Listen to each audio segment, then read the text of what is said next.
How's it going, people? Welcome back to the channel and welcome to a video on how a car crash changed my life, or at least changed the way that I perceive driving and the way that I kind of conduct myself out on the roads. So in 2017 I had a car crash, and I've told the story in depth in one of my old videos, so I won't go too much in depth in this video, but I will give you a little bit of a recap. I basically wanted to talk about how it affected me, the way that I drive, and the way that I live my life more broadly. So maybe if you've had a car crash or you're scared about the idea of having a car crash, I can give you a little bit of context into how it made me feel. I'm not saying this is how it would make you feel, but just how it affected me. So if you enjoyed the video, remember to like, comment, subscribe, all that great stuff, and without further ado, let's get into the video.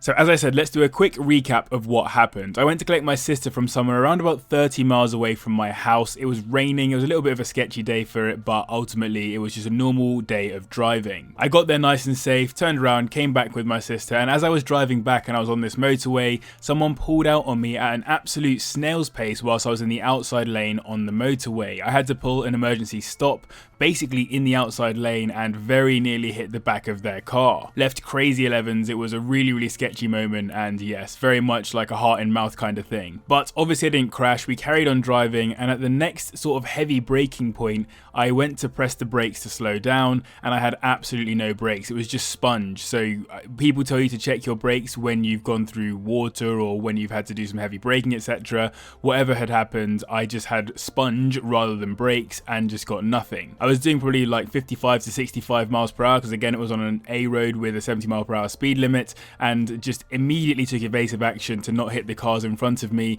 went off between a massive bollard and a sign, and then went off into the bushes, and somehow, very fortunately, ended up in a nice little soft spot just up a little grass verge. Now, just for reference, the bollard and the sign that we went through, I'm showing you on screen right here just what it looked like. Honestly, an inch either side, and it was curtains for myself and my sister. It was a crazy near-death experience, and yet instead we had landed in these bushes, which literally just slowed the car down from its high speed to nothing super easily, as if I was braking normally. Yes, the airbags were deployed, and yes, it was a very sketchy experience, but as bad as it went exceptionally well. And just for reference, neither myself nor my sister were actually hurt or injured in the impact. The worst thing that we had was that I had a burn on my hand from where the airbag had exploded and sort of burnt across the side of my hand, I guess, best way of describing it. But yes, that was literally as bad as it got. Obviously the car was absolutely smashed up, but ultimately it had done its job and kept myself and my sister safe. So yes, what was my initial reaction? It felt like I was about to wake up from a bad dream or something. The whole experience, so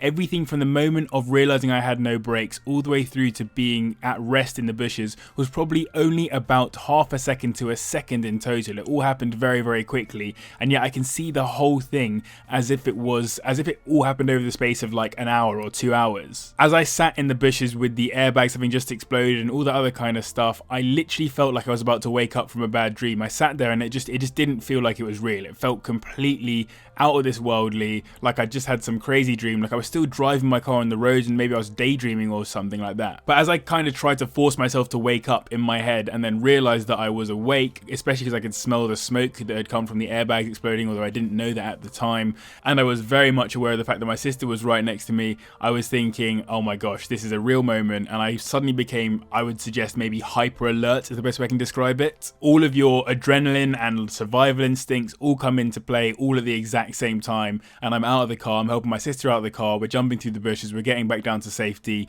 and we were very fortunate that an unmarked police car had stopped to help us, and some marked police cars, etc., so we were in safe hands from then on. But yes, it was a really strange moment because I'd gone from this sort of feeling of, I don't know, ethereal in the middle of nowhere, thinking I'm asleep, to suddenly being exceptionally alert and being able to just do anything, it felt like, in my brain to get myself out of the situation. And then once the adrenaline died down and the hyper alertness went away, I actually felt quite positive. I was very glad and felt really blessed that we had been able to survive. You kind of look at the situation and look at how close you came to death. It was genuinely so close to the bollard and to the sign on either side that, like, honestly, anything had gone differently and it could have been a very different story, or I wouldn't be telling you the story today. And so as an overall feeling, I felt quite positive, and when the AA man turned up, I used that positivity to help us get the car out of the bushes and get the car home as well. Now once we got the car home and onto the driveway, I felt absolutely fine. I'm the kind of person who gets over things very, very quickly.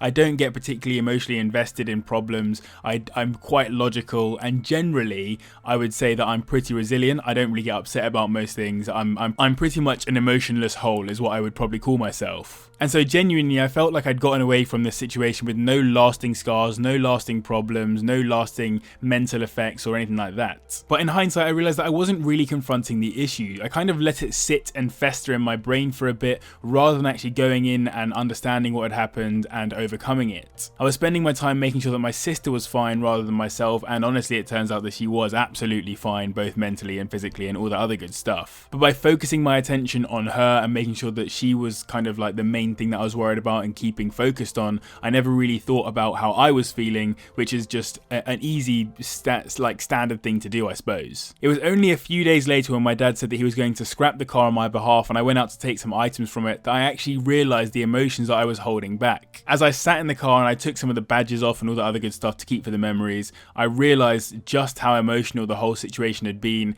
how close I'd been to death, how close my sister had been to it obviously too, with me at the wheel of the car, and honestly just completely broke down. As I said, emotionless whole here, and yet I was completely overwhelmed with emotion. So I had a bit of a wobble for maybe about an hour or so, let it all out, kind of just let myself get through it and understand that I actually did have some emotions, and I wasn't just an emotional hole. And once I'd gotten through that kind of moment, I did feel much better about it. Once I'd just kind of let my emotions out and let myself understand that it was a really horrible situation, accept that and kind of move on from it, I did genuinely feel much better straight away. Now I'm not saying that'd be the same for everyone. I know that I am a bit of a freak when it comes to my mindset on this kind of stuff. I come from years of motocross where I've had hundreds of crashes and none of them have affected me mentally, so coming from that kind of mindset and then going to have a car crash, yes, it's a little bit different, and yes, you've got someone else's life at stake as well, but ultimately it wasn't that deep. Once I was able to be emotional about it and contextualize it and look at the whole situation from an outsider's perspective almost, yes, I understood. It was horrible, but we can move on from there. But that wasn't actually the end. It did continue to have an impact on me, despite, as I said, having hundreds of motocross crashes and all that good stuff.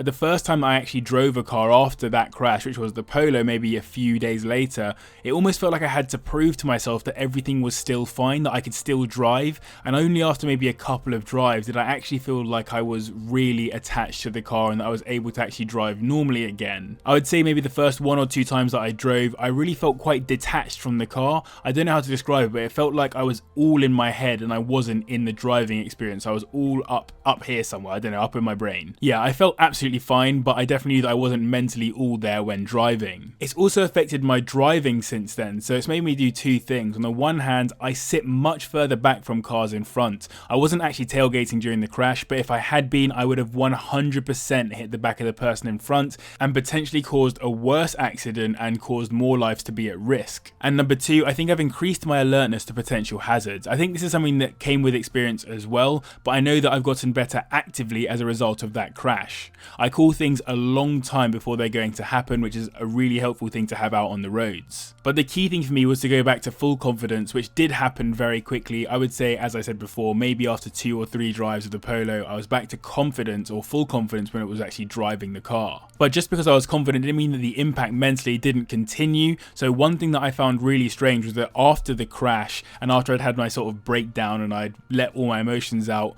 all of my nightmares were related to car crashes from then on for around about 2 or 3 years. It was only maybe 2019, maybe 2020 that I stopped having bad dreams about car crashes. They were never exactly the same car crash as what happened to me that day in 2017, but all of my nightmares that I can remember were related to car crashes. So clearly there was an underlying dislike or, I don't know, upsetness somewhere within my body that didn't like the fact that I had that car crash, and it had been quite a traumatic experience that the body wanted to hold on to. So how do I feel today about it? Do I feel scared to drive? Of course not. I absolutely love driving, and I particularly love getting out on track and going fast, and it doesn't affect me at all today. Long term, I think it's helped me to grow as a driver, as I can understand just how quickly things can go wrong. I never expected that to happen, and suddenly I had no brakes. The difference between something going right and going wrong can literally happen on a pin drop. I'm grateful to have had that as a learning experience, and it's really affected how I drive today. Of course, given the chance, I wouldn't let it happen again, but reflecting on it positively, I also wouldn't have even started this YouTube channel if it wasn't for that crash or had the Pointless Polo project. So with all that in mind, it's been a relatively useful experience. I hope this has been useful for some of you guys, just as it was for me. Remember to hit the like button if you enjoy it, subscribe as well if you're new. A huge thank you to the patrons as always, and to you guys as well for watching. I will see you in the next one. Listen.